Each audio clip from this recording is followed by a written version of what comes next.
ఇక ఏపీలో పోలింగ్ నిర్వహణపైన ఎన్నికల ప్రధాన అధికారి ముఖేష్ కుమార్ మీనా పర్యవేక్షిస్తూ ఉన్నారు. విజయవాడలోని కమాండ్ కంట్రోల్ రూమ్ నుంచి ఎప్పటికప్పుడు పరిశీలిస్తూ ఉన్నారు. అధికారులు సిబ్బందికి పలు సూచనలు చేస్తూ ఉన్నారు. ఇక ప్రశాంతంగా పోలింగ్ జరిగేలా చర్యలు తీసుకుంటున్నారు.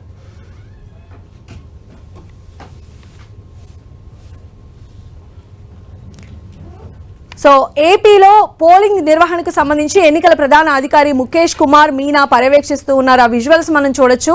విజయవాడలో ఏర్పాటు చేసిన కమాండ్ కంట్రోల్ రూమ్ నుంచి ఎప్పటికప్పుడు పరిశీలిస్తూ ఉన్నారు. సిచ్యువేషన్స్ అన్నింటినీ కూడా కంట్రోల్లోకి తీసుకొచ్చేందుకు ఆయన ప్రయత్నాలు చేస్తూ ఉన్నారు. అందులో భాగంగానే అధికారులు సిబ్బందికి కూడా పలు సూచనలు చేస్తూ ఉన్నారు. ప్రశాంతంగా సాయంత్రం 6 గంటల వరకు కూడా పోలింగ్ అనేది కొనసాగేలాగా ఆయన ఇప్పటికే అన్ని రకాల ఏర్పాట్లు చేస్తున్నారు. దాదాపు ఏపీలో 46,000 పైచిలుకు పోలింగ్ కేంద్రాలు ఉంటే అందులో 36,000 పైచిలుకు వెబ్ కాస్టింగ్ ద్వారా వీటిని పర్యవేక్షిస్తూ ఉన్నారు. ఏపీలో ఎన్నికల అధికారి సీఈఓ ముఖేష్ కుమార్ మీనా వీటన్నిటినీ కూడా పర్యవేక్షిస్తూ ఉన్నారు. విజయవాడలో ఏర్పాటు చేశారు కమాండ్ కంట్రోల్ రూమ్ ని. ఆ కంట్రోల్ రూమ్ నుంచి ఎప్పటికప్పుడు ఎక్కడ ఏ సమాచారం అయినా కూడా నిమిషాల్లో చేరవేస్తున్నారు.